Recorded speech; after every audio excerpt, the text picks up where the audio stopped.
Hello,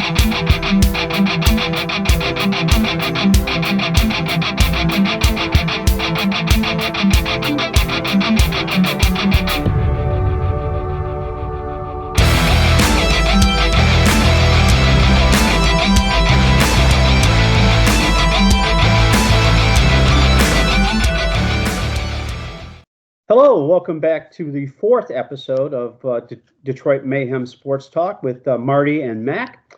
On the agenda today is Red Wings or Dead Wings. The Wings are, while still alive, are in a bad position to get into the eighth seed of the second wild card, eighth seed of the NHL playoffs.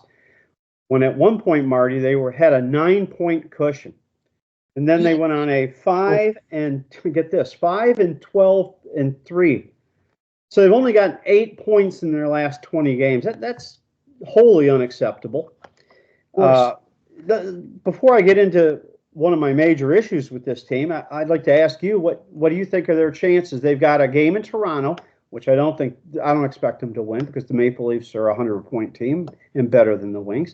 Then they've got a game against Canadiens, 2 games actually. I think it's a home with the Canadiens, and boy, they're just primed to be the spoilers to us. Yeah, the thing that can help the Wings is that Toronto's already got their spot, and maybe they're going to save themselves a little bit, the injury bug. And the Montreal Canadiens are not particularly good this year, but the other side of both of those coins are, and I don't know off the top of my head what kind of playoff position Toronto's playing for, but that could be a factor. Well, they're in, and I think they're the. I can't tell you because I only. They don't do the 1 through 8 anymore. They do a different. I've seen. Yeah, it's seeded, and they are in the 3 spot. Yeah. Behind in the Atlantic Division, they're in the third place behind the Bruins and the Panthers, and the Panthers are now in second place after having led a good part of the season. But the Bruins are in with 107 points. So yeah, they're in a good position, the Maple Leafs. So you could have something there in that that's what they're. Yeah, they don't have anything to play for other than ruining our party. Well, and part of it too is that all right, I've pointed out what could help us with Toronto and Montreal, but what could hurt us is just the general fact that we're not playing good hockey. And at that level, I would tell you, even in their recent losses, they've played better than they were during the 5-12-3 streak. I mean, we forget, yesterday was a 6-5 overtime loss, and I despise the overtime losses. Yeah. I wish they'd go back to just ties would stand as ties, because you want to make things. I know what they're trying to do. They're trying to shake it up, so that they're not depending on tiebreakers to determine who's in the playoffs. But in my mind, it would be a lot more interesting if that tie would have stood last night, and then Pittsburgh and the Wings would have stayed tied. And I don't know off the top of my head. I'm sure I could find out who would get that tiebreaker. I don't even know what they are, to be quite honest. I don't know what they are either. But in terms of making every game count, it puts the Wings in more of a deficit than the Penguins.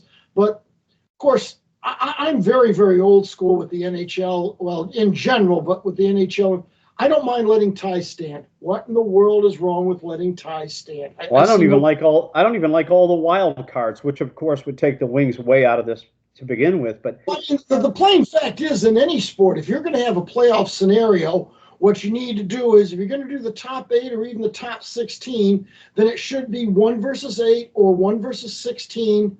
And that's how you should do, because the teams that do better should get the better draws for the playoffs. Exactly. And the number ones are only 6 and 6. It was almost for a while like a curse to win the President's Trophy. I mean, I can't tell you how many times teams won the President's Trophy and got bounced in the first or second round. But not only that, I've even the Wings, when they set the record for points, I know it's since been broken, but when they set the record for points in '95, they got swept by the New Jersey Devils in the Stanley Cup Finals. Yeah, but at least they went to the finals. They didn't get bounced in the first round. I mean, to be totally honest, Mac, I would get rid of playoffs completely and play as much of a round robin as we can, a 2 or 3 or 4 round robin, and then whoever's got the most points at the end of the year is the Stanley Cup champions. But they're not going to do that 'Cause money's involved. Well, yeah, of course, and it's a business, and that's what drives it, like any business. But Derek Lalonde, the Red Wings coach, said something disturbing to a lot of people here in this area, which is, "Oh, we may not even be back here next year." I mean, you know what? When you have low expectations, you have low results, generally speaking.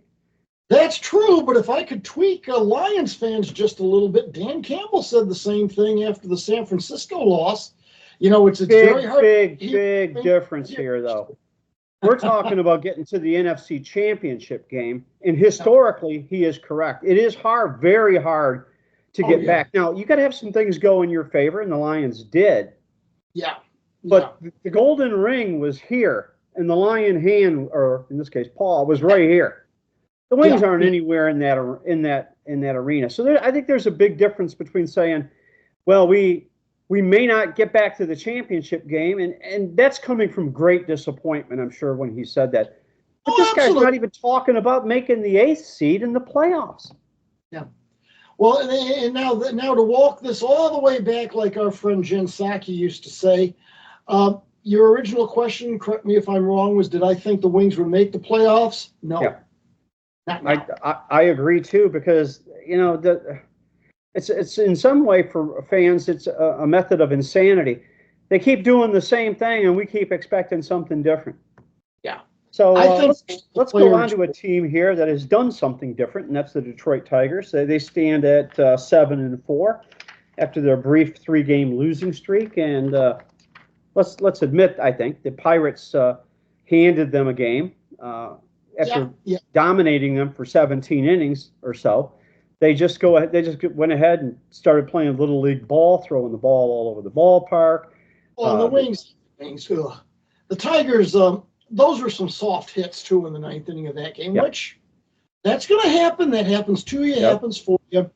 Exactly. But got some awful soft hits, some awful soft contact, and then, like you say, the Pirates decided that they were 9 years old again and.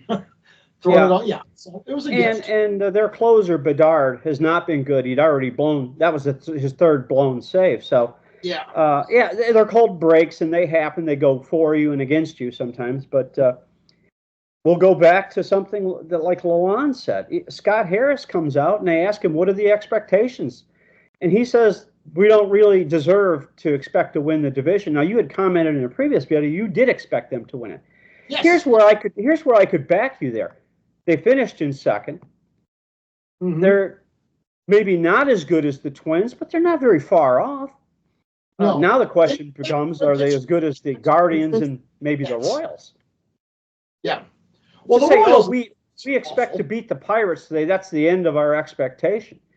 Now, that the Red Wings and the Tigers are both owned by the Ilitch family, and we're hearing the same thing from both organizations. Don't expect much.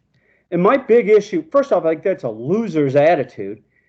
And Derek Lalonde, if they don't make the playoffs, he ought to be fired the day after the season. And if Steve Yzerman doesn't fire him the day after the season, he ought to be fired the next day. No golden calves in my book. Yeah, I don't disagree with you as far as it goes. I mean, Yzerman did build a powerhouse in Tampa, and I don't remember how long that took. I said just a minute ago, I think the Wings are really a player or two away, from seriously competing. And but I also agree with you wholeheartly. You can't take the attitude, well, don't expect. Well, geez. Especially, if it's merited, I get it. If you're an Oakland Athletics fan, anything, any talk about winning a division it's more than pie in the sky. It's totally absurd. Yeah, because they're terrible baseball. Then you don't say that. You say things like, "We're going to put our best competitive team on the field that we can. We're going to do our best to win games." Even the Oakland Athletics management is not saying, "Well, don't expect much," because you just don't say that. Even if you say, "Hey, we're in a rebuild. We're going to get the best out of the guys we have. Who we have is who we have." This comes on the heels of the Tigers basically making almost no effort to get better, at least in my point of view. They go out and get Mark Canha and Gio Urshela, Urshela has been pretty good so far, but neither of these guys are a starter on virtually any team other than the A's. Yeah. So I think but then, I mean, your big picture. We agreed earlier that, yeah, this is a business and it's about money. So if it's a business and it's about money, then you damn well ought to be treating me like a customer. I mean, I don't go to a restaurant when the waitress says, "Hey, don't expect very good portions, or don't expect this to taste good." I'm getting the hell out of that restaurant. So why should I support the Detroit Tigers with that attitude? Yeah. Or the All Wings. They're trying to play a little bit of a psychological game. Maybe they're trying to needle the players a little bit. You guys can't do it. You guys, and maybe to try to get the players to play with a chip on their shoulder. They're getting paid, so I don't think that ought to be necessary. But I do understand it goes on. But one little final topic. If you'd have told me 7-4 after 11 games, I'd have been happy. Yeah. If you'd have told me 7-4, I'd have been happy. So. Well, they're actually 7-4, and we have a big series against the Twins, and you know what? It could be nothing sweeter than a sweep and being 11-4. Oh yeah. Which could certainly true doubleheader tomorrow too. Which of course, I think I've mentioned before. I live for doubleheaders, and they're having a true doubleheader tomorrow because of the rain out yesterday, and I can't go. My Saturday's already booked up. Well, I know we're not having great weather here in the Detroit area, and it's been a little light rainy, but why the hell are they playing this game at night? Yeah, it's going to be. It's not. It's only going to be about 49 today. What's it going to be once it gets dark? Yeah. I don't know. Again, you know what? Can you play in it? Yeah. Have you played in it? Have I played in it? Yeah. You and I played in a downpour once in a playoff game, but so you play when you have to, but to sit there in it, is not good for the customer. No. Well, I mean, I think they deserve props for calling yesterday's game off so early. Yeah, I agree. So people can make their plans. It was pretty much a foregone conclusion that they were going to. Now today, I mean, I look out the window and it's gray and overcast, but it doesn't look like it's raining right now. So. Well, we're getting some light rain in my neck of the woods, and I am literally in the woods. But one final thing, because we're at the 12-minute mark or so, and I'm trying to keep this a little bit shorter, but still be informative for our customers, the viewer. The NFL draft is less than 2 weeks. The Lions have the 29th pick. I expect them to either trade up or trade out of the first round because the 29th pick, big deal. So you get the 33rd pick, and you get 2 second-round picks instead. I'd be happy with that. I don't care about a first-round pick, but the fans, the people who go to the draft, they're all geared up and they're excited and they want to have their moment because it's finally in your town. But now I hear 13 expected first-round picks aren't showing up, and that's not common. This is a new thing. And I have to wonder, because I like the draft and I watch the draft. I wonder if I was tired, Mac. If they don't want to be sitting there at the table at the draft and draft the first pick, which is not going to be, let's say, J.J. McCarthy, but he's projected in some people's fantasies to be the number 2 pick by Washington, which would be disastrous for J.J. McCarthy, I think.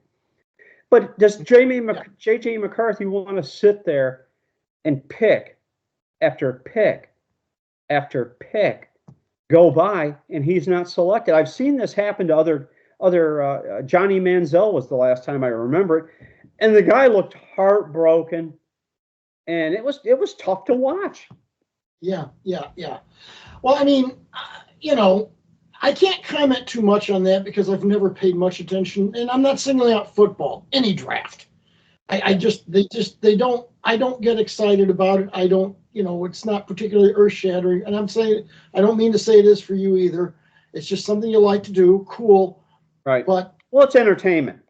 In the NFL, of all the drafts, I mean, nobody's watching the baseball draft. Unless you're, who'd the Tigers pick at, with the 4th pick and blah, blah, blah. The very first pick ever in the first ever MLB draft? Not a clue. Rick Monday, Kansas City Athletics in 1965. Good to know. Hey, that's true.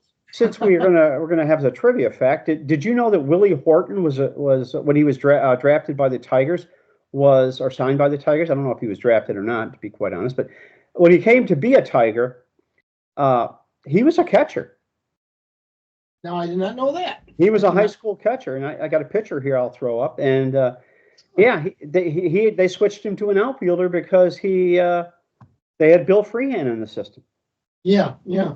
The Tigers also drafted Gene Lamont ahead of Johnny Bench, and they didn't think they needed a catcher. Yeah, there's probably all kinds of stories about that. Oh, I'm sure there are. But they're still neat to hear. They're neat. It's like, really, you saw more in Gene Lamont than Johnny. But when you're projecting to the future, that's what's going to happen. And I don't remember Gene Lamont as a player, but never got to the bigs to my knowledge. But he's made something of a name as a coach, right? Yeah, and he was a manager of the White Sox at one point, I believe. But what do you think? Why would people? I mean, they don't want to come to Detroit because it's Murder City, or that they put that sign up on 94. I mean, it's Murder City rep isn't like it was 30 years ago. Well, it isn't even true. Yeah, it isn't even true. And then I wonder if more of it is what you mentioned. I mean, like, if I'm, a 22-year-old college guy and I'm looking to go early, and it's gotta hurt, as you just said, to sit there and watch this go on. It's kind of, they're still, yes, they're physically adults at 22, but they're also still a lot of child in them. But I mean, I wouldn't want to watch a 75-year-old guy have his heart broken, Right. So, well, here's the thing, though. It's the first loss. It's the first loss of your pro career. Yeah. The first disappointment, and they're going to be, even if you have everything, they're going to be disappointments. I remember Scotty Bowman when they lost to the aforementioned 95 Stanley Cup playoffs to New Jersey Devils. He said it's the greatest disappointment I've ever had. Yeah. And that was a great hockey team, and I think they just got burned out. Mm-hmm. I think it was the Blackhawks they beat that year to get into the Stanley Cup Finals, and that was a hell of a series. Yeah, yeah. Well, I tell you what, Mac, we both know how we feel about Jim Leyland and as a manager and everything, but now to give credence, when I was watching his press conference when he retired and the look on his face about how much he loved baseball, and he just realized himself it was time to, I actually felt for the guy. It's like, man, this is, no matter what I think about him and the decisions he's made as a manager and his career and blah, blah, blah, you could see, like, wow, this really was his life. This really was important to him. And I actually really felt for him that he reached the point where he realized he needed to stop. Yeah, well, I got to wonder if he didn't know that the Tigers were going to take a dive for 10 years. I mean, we're talking about a decade, almost a decade now, since they've been even remotely relevant. Yeah, yeah. Well, he retired after 2013, I want to say, because Ausmus took over in 14, and they did make the playoffs at least in 14. I don't know. I think the last time they were in was 2000. I'm sorry. I'm thinking of the Wings were in 2016 was the last time they were in. So it's been a while for the Tigers, and I don't see the dedication from ownership. I mean, hey, here's your big screen out here in left field. Well, you know what? I watched a hell of a lot of baseball games with no big screen, and I enjoyed every one of them. Yeah, me too. I'm with you there. So, and I've seen the biggest screen. I was at Citi Field last September with my son Frank, and Citi Field's a great ballpark. It's a very good ballpark. We were all over the place, all sorts of lines of sight and blah, blah, blah. But the scoreboard didn't stand out to me. And I think the reason for that is because I'm there to see a ball game. Well, you bring me into another topic we'll save for another day because we're getting on to 20 minutes. But you remember when Comerica Park first opened, one of the attractions was a Ferris wheel and a merry-go-round. Yeah, which are still there. And I thought at the time that they're grooming people to be interested in something other than baseball at the ballpark. And that payday, one of my favorite sayings in life is the piper will be paid. I think the piper's getting paid today. due to a lack of interest in Detroit Tiger baseball. And it's not just the winning, because winning always brings out at least the fair weather fans, but I think that they have bred themselves perhaps a generation or two of people who aren't going to give a shit. We, and I mean you and I, we grew up baseball fans. Now there are young people, 22, 23, 24 years old, maybe starting to have families, that have fond memories of Comerica Park, but as a place where, yeah, me and mom rode on the Ferris wheel, yeah, me and dad rode on the merry-go, and there's nothing wrong with those per se, except it doesn't create baseball fans. Well, boring old Tiger Stadium, all there was the baseball game, Yeah, which is why we went. Yep. Like I just told you, they're making a big deal about that scoreboard, but when I was in the place last September with the bigger scoreboard, it never, the fancy scoreboard never once caught my interest. It was getting around Citi Field and seeing what things look like. I have a bigger interest in not having a tall guy sit in front of me so I can't see the ball game after I spent $60 because they didn't pitch the seats properly. But that's another topic for another day. It's getting Let's go ahead and wrap this up. So, hey everybody, thanks for watching. Please like, share, and subscribe. If you're still watching, you're a real trooper. So we'll call it a day and have a great day and watch some baseball.